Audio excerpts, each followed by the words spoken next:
Hello there. I hope you can join me today to rattle down the 10 best shows that I recommend on Netflix.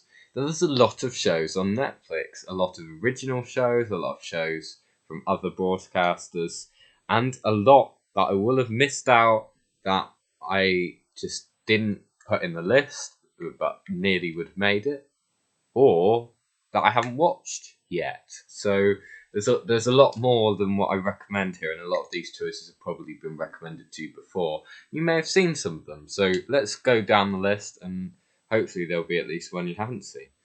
Number one, it's an obvious one. It's Friends. Friends is a sitcom from 25 years ago. It lasted for 10 years, and it's wonderful. It's got a brilliant sense of humour to it. It's loved by a lot of people. It follows the life of six friends, their romantic lives, their personal lives, their struggles, often comedic struggles, sometimes heartfelt. And it's just a lovely show. It's some lovely character development, some lovely emotions among all that fantastic comedy. There's some really standout moments, and there's some really brilliant comedy going on. So yeah, I definitely recommend it if you haven't watched it. I think you may not like all of the characters if you watch it, but I'm sure there's one you'll like, whether that be the lovably dumb womanizer in Joey, or the charmingly quirky Phoebe, or the sort of the others, the gloriously sarcastic Chandler Bing, and all the other characters. It's a great show. I'd recommend you watching it if you haven't, and it's a good one to a good feel good show. Number two, not so much a feel good show, but a bloody good show. Breaking Bad. Breaking Bad was out 10 years ago. It's often renowned as being called the best show of all time, alongside things like Game of Thrones and The Sopranos and stuff. And it deserves that title. It's got a wonderful story built up over 5 seasons. That could have been easily two or three seasons long, but the way it's built up, it just gives us time to breathe, gives us time to get to know the characters in such great ways. The storyline is so intricately laid out. The acting is so marvelous from all parties, even the annoying characters. And the directing is brilliant. It looks beautiful. The action scenes are punch the air great, and it's just a wonderful show with so many terrific moments and so many terrific little parts, and it deserves its title as the best show. Number three is its lesser known spin off counterpart, Better Call Saul. It focuses on one of the characters, one of the side characters in Breaking Bad, Saul Goodman, who is the lawyer for Walt and Jesse. And it's a very interesting show. It's much slower pace to Breaking Bad, but it's really intricately laid out again. It's still going right now. It's on its fifth season, which is available on Netflix week by week every Tuesday, which is great. It's its best series so far. And it's got so many great characters again, and it gives us an interesting insight into how our characters that we knew and loved, including Mike Ehrmantraut and Gus Fring, people like that, as well as new characters like Kim Wexler, who is fantastic, and Chuck McGill. Just really lovely series that gives us a real insight into our characters, and it's a much slower going one than Breaking Bad, but it's very, very good. Talking of good, number four is The Good Place. It's a series that ended on Netflix recently this year, and it's a brilliant one. It's clever, it's thought provoking. I wouldn't say necessarily its strongest point is its comedy, even though it's a comedy show, but it's just fantastic because of the way it mixes in philosophy and stuff like that, and moral debates into the series, and making them insightful, as well as the brilliant plot twists that come around, and some wonderful performances from from Ted Danson and Kristen Bell and the rest of the cast. It's a really nice show, and one that doesn't get talked about enough, and it's brilliantly laid out over the 4 seasons. Number 5 is one that does get talked about a lot, and you've probably seen it. It's Stranger Things. It's a show that deserves all the acclaim it gets. It's got a lovely nostalgic feel about it, which you may find a bit overbearing at times, but anyway, the storyline is fantastic. It's got a really nice sci-fi storyline to it. It takes risks from old stuff and adds old movies and adds original takes on them. The cast are all fantastic, both the young cast and the adult cast, and it's just got such a lovely interaction between the characters and a lovely sense of humour in there as well. And it's just a great show all round, and it's one that I definitely recommend giving a watch if you haven't already.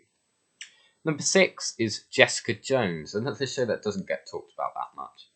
And I thought I'd include it rather than Daredevil and the Punisher, because I think it's a show that you can like, a superhero show you can like, without having to know much about, having to like superheroes.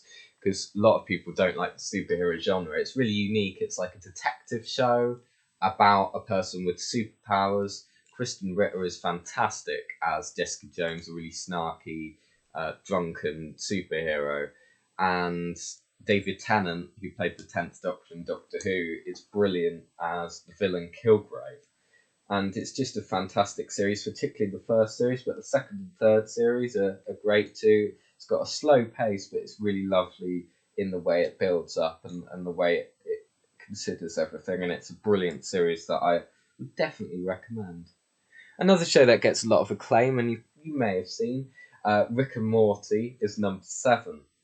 And it's definitely one I'd recommend, because Rick and Morty is a brilliant animated show with some immature, maybe, but good sense of humour. Again, good riffs on science fiction as a whole, as a genre. And it's just a lot of fun, really. It's just a really enjoyable thing.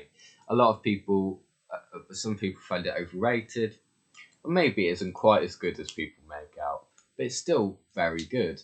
The latest series I don't think has dropped yet. It wasn't as good, but particularly the first and second series are fantastic. And if you're looking for a good sci-fi animation show, now that Futurama is gone, that's definitely one to watch. 40 Towers is 8th, and this is for people looking for a more classic style of humour. Of course, you've got Monty Python, all the Monty Python films and TV shows on there, which stars John Cleese, who is the main star in 40 Towers. 40 Towers is brilliant, though, and it usually lays out so many little bits and elements and stuff, and then combines them all together in a really awkward or clumsy or really hilarious way.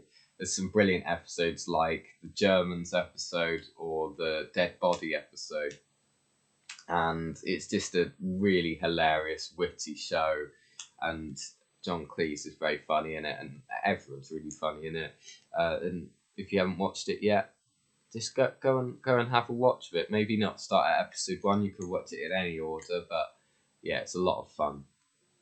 Number 9 is Star Trek. Just Star Trek in general, which is all on Netflix. Avoid Discovery. Probably avoid Enterprise. But the original series and Next Generation in particular definitely should be watched if you're a fan of sci-fi and you're looking for some good sci-fi, if you haven't watched them already, because they're very good. And I particularly like the original series because it's got this sense of charm to it. But I love it. It's a great show, and it's got so many different forms, so you're guaranteed to like one of them, or at least an episode. It's Always Sunny in Philadelphia, last but not least, is at number 10. It's 14 seasons long. I've only watched 5 seasons of it, but I thought I'd include it in the list because it's a fantastic show. It's very funny. It's got a great cast, including Danny DeVito, who plays a great character, and Charlie Day, and Everyone's great in it. It's got a really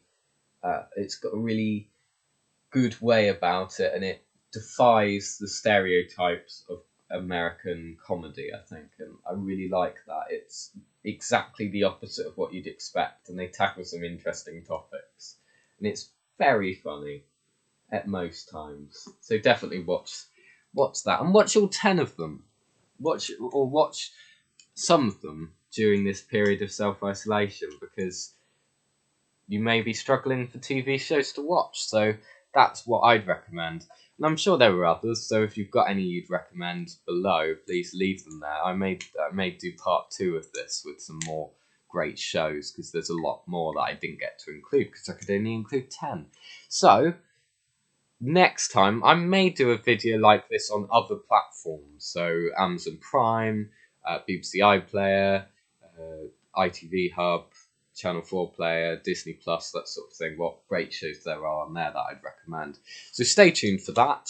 Stay tuned for more videos. I'll be doing a video each day rather than a message each day, because I think the messages are getting a bit boring and a bit repetitive, so they're not going to happen anymore, but these are. So stay tuned.